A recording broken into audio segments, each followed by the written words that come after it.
नमस्कार, स्वागत है आप सभी का एनएफ न्यूज पर। मैं हूं आपके साथ रोहित। राहुल गांधी ने संसद भवन के बाहर जो कुछ भी किया उससे पूरे देश ने देखा।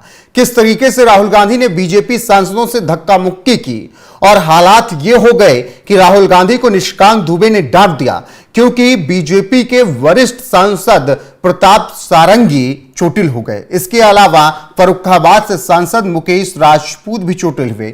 दोनों को आईसीयू में एडमिट कराया गया। राहुल गांधी पर एफआईआर दर्ज कराने की तरजीह दे दी गई और इसी बीच अब राहुल गांधी ने सफाई भी पेश की और खुलासा यह हो रहा है कि सोरोस के इशारे पर क्या राहुल गांधी ने बवाल कर दिया है। जी हां, खुलासा किसने किया और कौन आरोप लगा रहा है आंबेडकर और धक्का मुक्की विवाद के बीच ये कि सोरोस के इशारे पर यह सब कुछ हो रहा है, बताएंगे आपको। लेकिन सबसे पहले राहुल गांधी ने इस पूरे मामले पर क्या कुछ कहा है वो सुनाते हैं।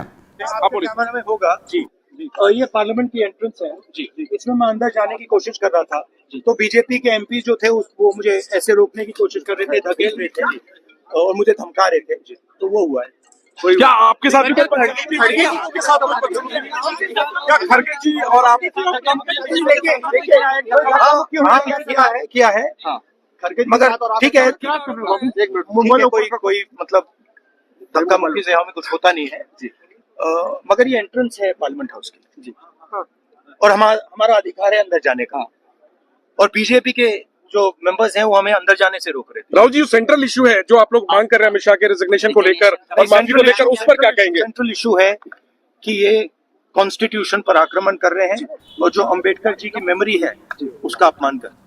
राहुल गांधी ने इस पूरे मामले पर कहा कि बीजेपी के सांसदों ने उन्हें सदन में अंदर जाने से रोका, इसीलिए थोड़ा झड़प हुई, धक्का मुक्की हुई। और राहुल ने साफ यह भी कहा कि इतनी धक्का मुक्की नहीं हुई कि कोई आईसीयू में चला जाए या फिर किसी को इतनी चोट आ जाए। लेकिन इसी बीच अब बीजेपी के राज्यसभा सांसद सुधांशु त्रिवेदी ने एक बड़ा बयान दिया है। जी हां, आंबेडकर विवाद पर और धक्का मुक्की विवाद के बीच राज्यसभा सांसद सुधांशु त्रिवेदी का बयान आया है। उन्होंने कहा है कि अमित शाह की एक छोटी सी क्लिप को वायरल करके बवाल किया गया। अगर इन सब को संसद में ही समझ आ गया होता ये पूरा मामला तो बवाल करते, लेकिन इन सब को कुछ भी समझ में नहीं आया। पूरे बयान के 12 घंटे बाद जब सोरोस की एजेंसी लगी और उसने इन सब को आगाह किया तो फिर ये बवाल करने लगे बाबा साहब भीमराव आंबेडकर के मामले पर और फिर मामला यहां तक पहुंच गया है। तो सुधांशु त्रिवेदी ने यह बड़ा दावा किया है कि सोरोस के इशारे पर यह पूरा बवाल हो रहा है, आंबेडकर विवाद को तूल दिया जा रहा है और इसीलिए मामला यहां तक पहुंच रहा है कि धक्का मुक्की भी हो रही है। सुनिए बीजेपी के राज्यसभा सांसद सुधांशु त्रिवेदी क्या कह रहे हैं। यदि कांग्रेस को कोई चीज आपत्तिजनक लगी थी तो सदन के अंदर क्यों प्रतिक्रिया व्यक्त नहीं की? उसके बाद बैठ के सुनते रहे और 12 घंटे के बाद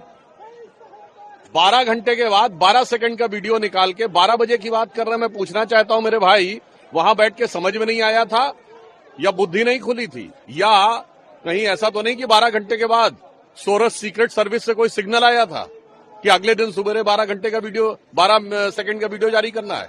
सीधा जवाब देना चाहिए। अगर आपको कोई बात आपत्तिजनक लगी थी ऑन द स्पॉट क्यों नहीं रिएक्शन किया? बाद में रिएक्शन होना अपने आप में यह दर्शाता है।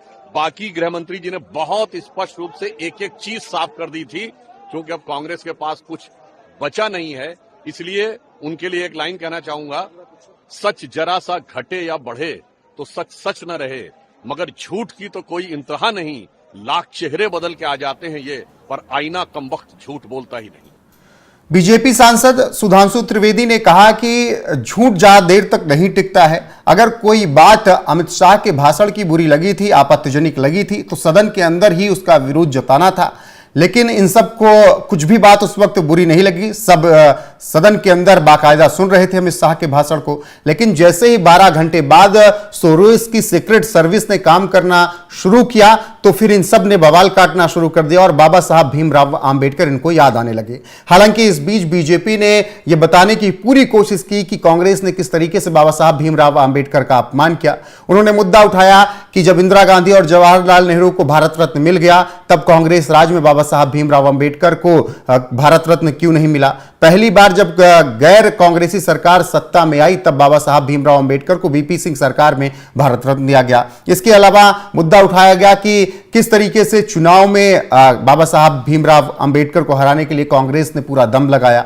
साथ ही ये बताया गया कि एनसीईआरटी की किताब में बाबा साहब भीमराव अंबेडकर का एक कार्टून छापा गया जिसमें जवाहरलाल नेहरू उनको कोड़े मार रहे हैं, और जब इस पर बवाल हुआ था तो एनसीईआरटी की किताब से 2012 के आसपास उनका ये कार्टून हटाया गया था। तो ये तमाम मुद्दे अब बीजेपी बता रही है और ये तमाम तथ्य बीजेपी रख रही है कांग्रेस के सामने और कह रही है कि बाबा साहब भीमराव और दलितों की विरोधी कांग्रेस हमेशा से रही है। और इसी बीच सुधांशु त्रिवेदी ने कहा कि सोरोस की सीक्रेट एजेंसी ने काम करना शुरू किया, तभी राहुल गांधी, प्रियंका गांधी ऐसा बवाल काट रही हैं। फिलहाल आपको क्या लगता है, क्या वाकई में सोरोस ने एक बार फिर से एंट्री मार ली? क्योंकि सोरोस किस तरीके से कांग्रेस का समर्थन कर रहे हैं, तमाम आरोप जो लगते रहते हैं, भारत को अस्थिर करने की कोशिश कर रहे हैं, डीप स्टेट किस तरीके से भारत में बवाल करवाना चाहता है वो सबको पता है। तो क्या लग रहा है कि इस बवाल में भी सोरोस की सीक्रेट एजेंसी का ही हाथ है, जैसा सुधांशु त्रिवेदी कह रहे हैं? कमेंट में अपनी राय जरूर बताएं। बने रहे हमारे साथ, वीडियो को शेयर करें, लाइक करें, चैनल को सब्सक्राइब करना नहीं भूलें।